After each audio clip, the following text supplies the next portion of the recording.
Selamat siang Bapak Ibu Jemaat yang dikasihi oleh Tuhan Yesus. Kembali kita bertemu di acara siraman rohani pada siang hari ini.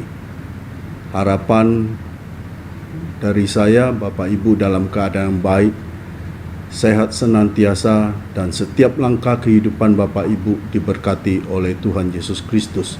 Sebelum kita memasuki renungan pada siraman rohani siang hari ini, mari kita bersatu dalam doa.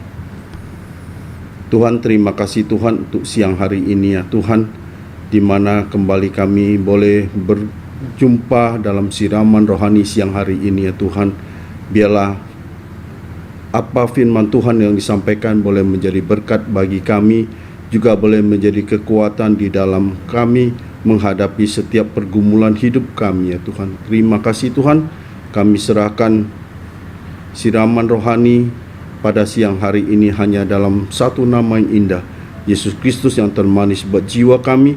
Kami sudah berdoa dan mengucap syukur. Haleluya, amin. Siraman rohani siang hari ini akan saya ambil dengan tema Eternal Journey atau perjalanan menuju kepada kekekalan, dan bagaimana kita sebagai orang yang percaya, apakah kita sudah tahu apa tujuan hidup kita? Kita harus memiliki hidup yang mempunyai tujuan.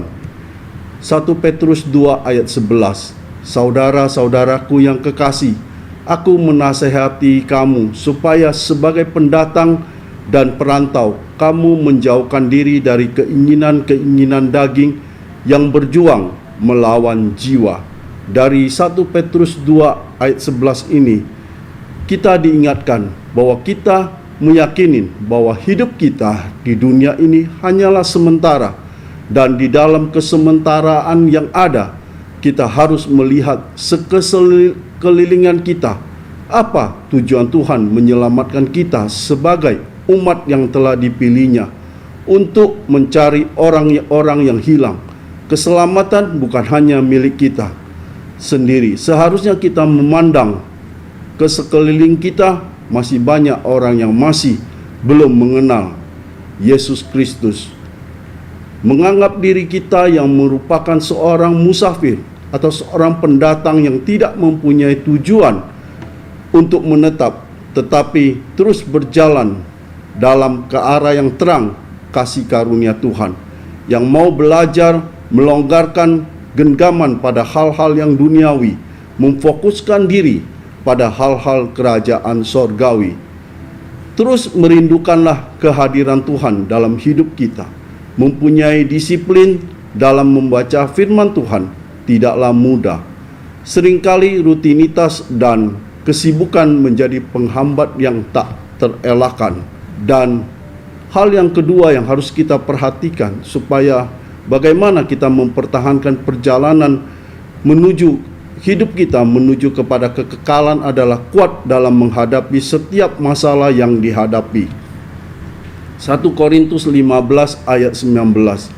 Jikalau kita hanya dalam hidup ini saja menaruh pengharapan pada Kristus, maka kita adalah orang-orang yang paling malang dari segala manusia. Jangan menjadi orang Kristen yang dangkal.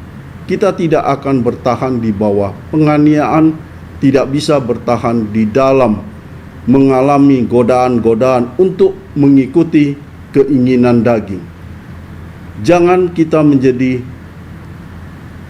lupa diri ketika dipuji dan tidak takut ketika dicaci. Tetap terus berbahagia walaupun jalan yang kita lalui adalah tidak rata, penuh godaan, dan sepertinya jauh dari pengharapan yang diinginkan. Hal yang ketiga adalah tetap setia dalam perkara kecil. Matius 25 ayat 23. Maka kata tuannya itu kepadanya, baik sekali perbuatanmu itu, hai hambaku yang baik dan setia.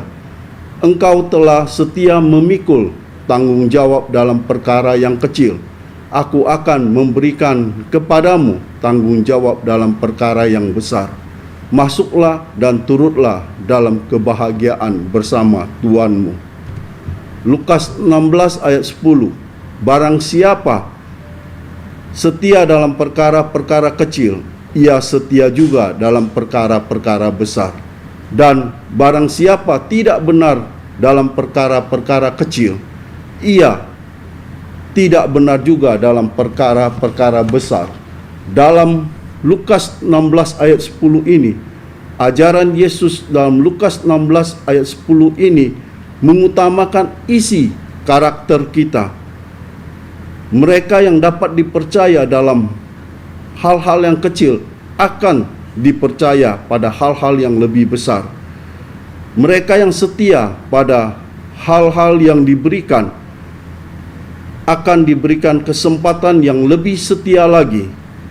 Dan mereka yang tidak jujur, tidak setia, dan tidak dapat dipercaya akan melakukan hal yang sama pada apa yang diberikan kepada mereka.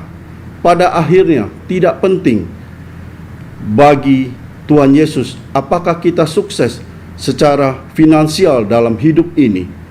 Yang lebih penting adalah apa yang kita lakukan pada apa yang telah diberikan kepada kita. Tindakan kesetiaan sederhana setiap hari adalah bagaimana karakter kita dibentuk dari waktu ke waktu. Keputusan kecil dan keputusan sulit itulah yang membuat kita menjadi orang yang dapat dipercaya dan jujur. Biarlah kita senantiasa memiliki integritas diri yang semakin hari semakin baik. Karena saat ini susah memiliki orang yang memiliki integritas yang tinggi. Dan biarlah kita memulainya dengan kesetiaan dalam hal-hal yang kecil, sehingga kita bisa memperoleh kepercayaan daripada Tuhan Yesus untuk memberikan kepada kita percaya untuk melakukan hal-hal yang besar. Maka Bapak Ibu jemaat yang dikasihi oleh Tuhan Yesus, mari kita mulai dengan setia akan perkara-perkara kecil. Seberapa kecil pun Tuhan memberikan tanggung jawab kepada kita, kita melakukannya dengan segenap hati, maka kita akan memperoleh kepercayaan yang semakin hari semakin besar yang Tuhan berikan kepada hidup kita. Sehingga biarlah melalui kehidupan kita akhirnya nama Tuhan dipermuliakan. Kiranya renungan singkat pada siraman rohani siang hari ini boleh memberikan kekuatan kepada kita, dan biarlah kita boleh belajar dari hal-hal yang kecil, belajar setia sehingga kita bisa dipercayai untuk hal-hal yang besar. Amin. Tuhan memberkati. Mari kita berdoa. Tuhan, terima kasih Tuhan untuk renungan firman Tuhan pada siang hari ini.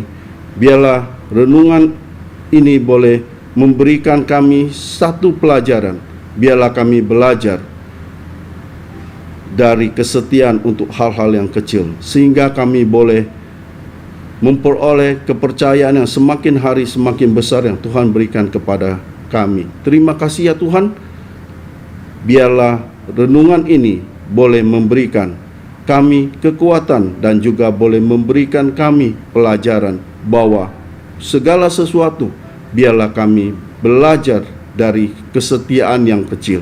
Terima kasih ya Tuhan, dalam nama Yesus Kristus kami sudah berdoa dan mengucap syukur. Haleluya. Amin.